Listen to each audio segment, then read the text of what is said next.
Hi, this is Kara. Welcome to Breaking Free Fridays, or welcome back if you've been following the series. It's great to have you here. Today, I was inspired to talk about the cost of not managing stress. And what I'm talking about in this particular case is chronic stress, where it's just this ongoing intensity of overwhelm and stress that you could consider like a toxic stress, something that's just underlying and just there continually.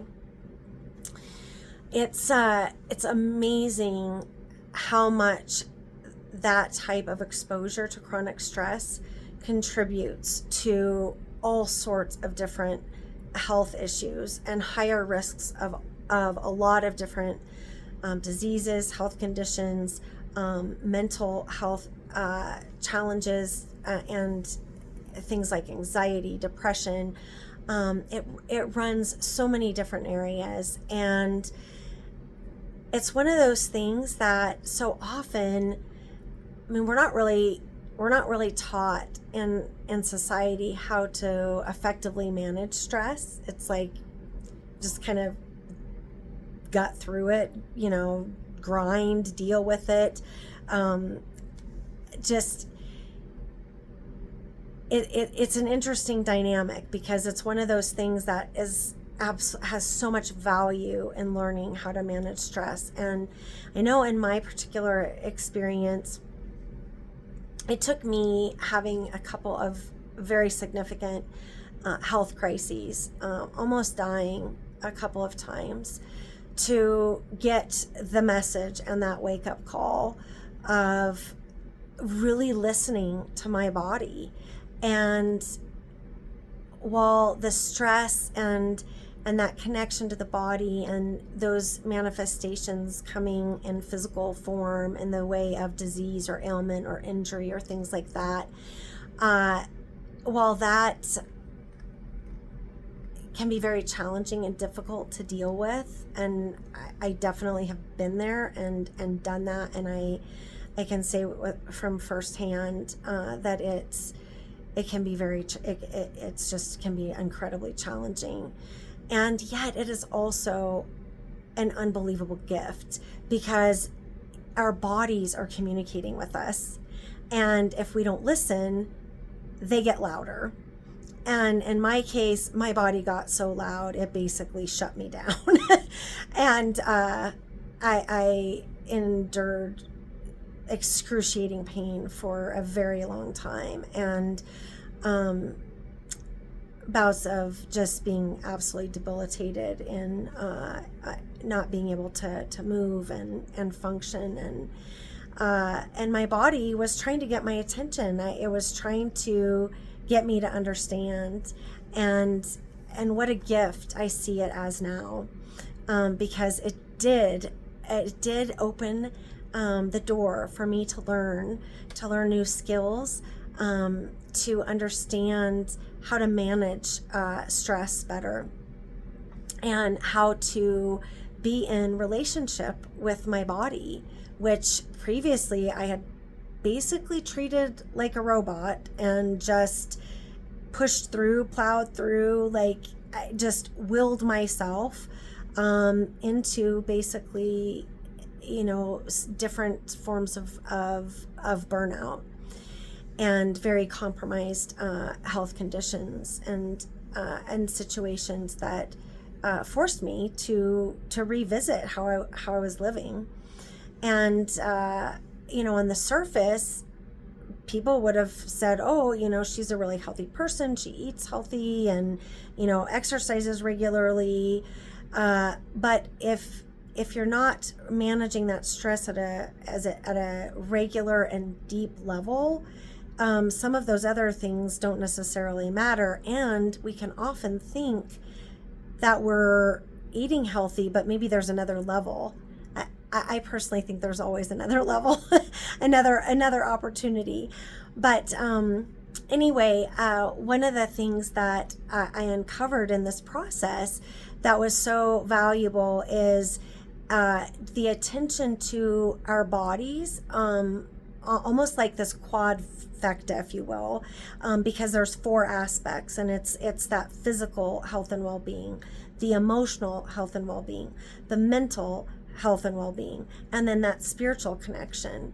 And the way that we manage that and have relationship with that makes such a difference, because those components integrated together creates that wholeness.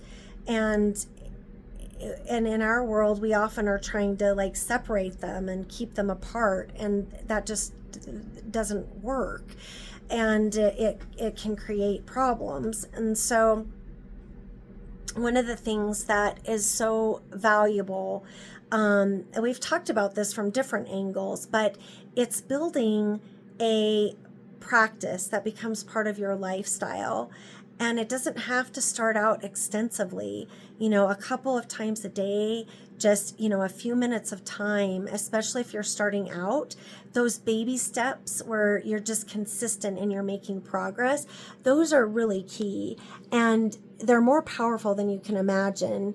It just can be simple little things, but addressing that quadfecta, if you will, is part of the key.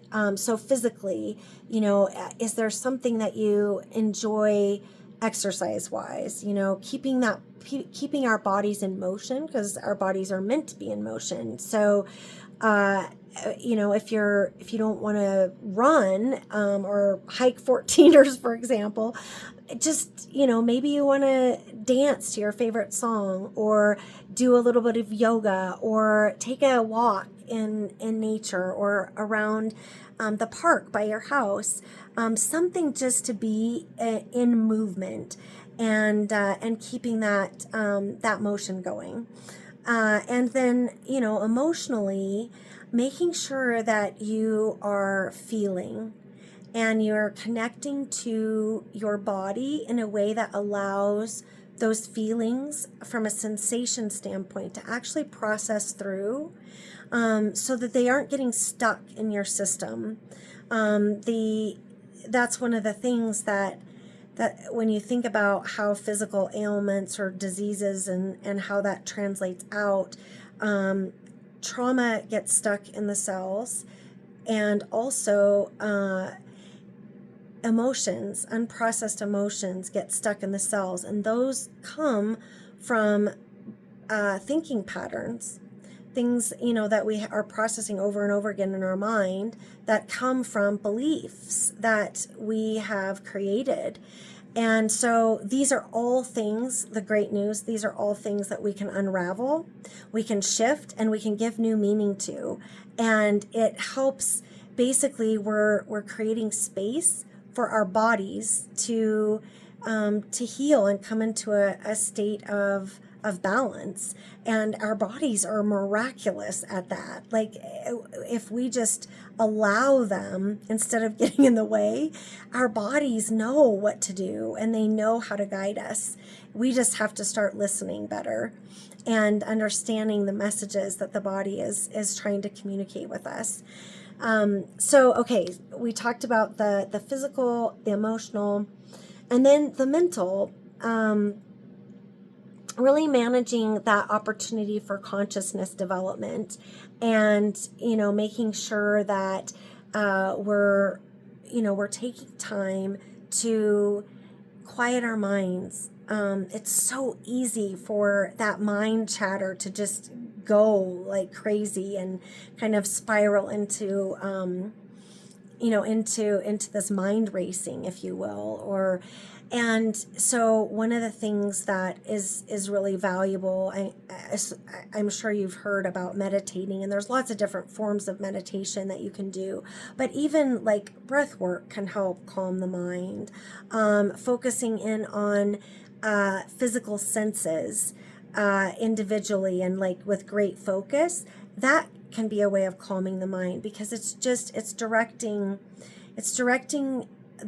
that mind to the present moment, and really connecting to that, so that we're not like racing into the future, or like reflecting back and ruminating on the past. It's it's trying to get us to a place of more calm.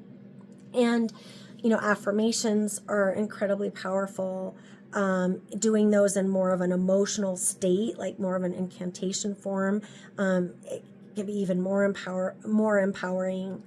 And things that are really bringing our focus and towards clarity around what we want, and what we're envisioning, like what we're dreaming about, like tapping into the wonder and the imagination that comes from the children in us, and like that childlike wonder for life. And then the other piece, of course, is the spiritual part, having that ease and flow, that connection to source, and that divine connection. Oh, just taking the moments to really embrace that, and the magic of that, the mystery of that, the faith and the unconditional love that comes from that, knowing deeply that life ultimately is for us, and everything that we are experiencing has the right timing, and it's all for our growth. We're learning and we're growing, and our souls are evolving. So that quadrifecta, if you will, keeping in mind those different aspects of ourself. But the other piece that is really helpful, these get a little bit more on the practical side, but I think they're important to mention, because ultimately what we're talking about here in managing chronic stress is really finding those self-care practices that become part of your lifestyle, and they create space and opportunity for greater capacity for your system to really experience and engage in, and just handle what comes in life. One of the things that I noticed in my experience, coming from a place of just constant overwhelm and stress to greater calm and peace, is over time, those lifestyle practices and those consistent efforts that you make in self-care, the quadrifecta, it's almost like there just becomes this natural transition that feels somewhat magical, where things that used to stress you out, they all of a sudden aren't anymore. Or things that you would have been totally overwhelmed by, they just don't land the same way like that. They don't create that same reaction. And it's because these practices over time, they create shift in you. It creates alignment within. One of the things that I noticed that was so apparent in my journey from these massive health crises into a place of health and well-being on all of those levels, is that part of the reason I was so stressed is that I was living my life defining myself and my worth by doing, not by being. And a lot of these practices are an effort to get us back into alignment in relationship with ourself, with our bodies, with spirit. And once we have that relationship alignment, it just creates this opportunity for greater flow and more peace, more calm, and more alignment. And this lends into some of the practical that I wanted to share, that becomes really helpful in managing chronic stress too. And it has to do with prioritizing and boundary setting. And the stronger our relationship is with ourself, the more clear we are on our true self, our true nature, and have that alignment in the authenticity of who we are, it becomes easier to prioritize. So, take your schedule and make sure that in your calendar, you are blocking out time for you, that you're blocking that out at the level of priority that you would give for to something that you would not negotiate on, because it's that important. And it is that important. You are that important. And that self-care, it just gives back so much, not only to you, but in all of those that are so important that you are giving to and that you want to be showing up for. It's just incredible how that works. And it's hard to describe, but it's something that you'll experience. And the more you dive into these practices and you find what works for you, that's part of the fun, is, exploring. There's thousands of different tools in all of these areas of this quadfecta, if you will. And you get to pick and choose what works for you. Like, for example, my daughter loves those coloring, those really intricate coloring designs. And it's perfect for settling the mind, because it's just this really meditative state, and it's fun. It's fun. Like, that is a big part of this whole practice, and how effective managing stress can be, is bringing in the fun, right? So think about what works for you. Try different things. Be compassionate with yourself, because it takes some time. And, as we go through these journeys, I mean, one of the things that I've noticed is that, there'll be a period of time where, like, I feel like, oh my gosh, I've got this down. I'm managing stress really well. And then there'll be another opportunity to up level, and I'll realize, gosh, I have some more work to do here.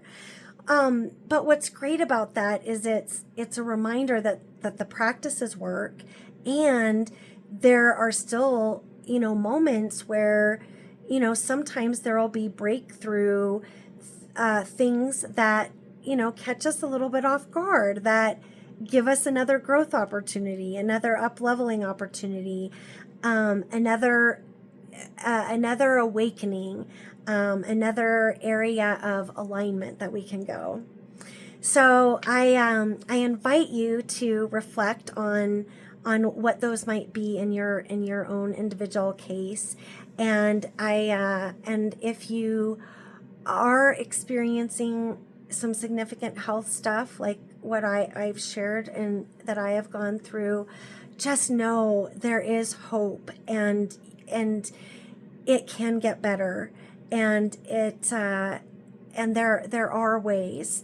And if you aren't, in that place yet, that's great news. And if you are seeing yourself really struggling with that constant stress, the chaos, the overwhelm, feeling like you're facing burnout, listen to that and know that you can proactively shift things before it gets to that physical wake-up call.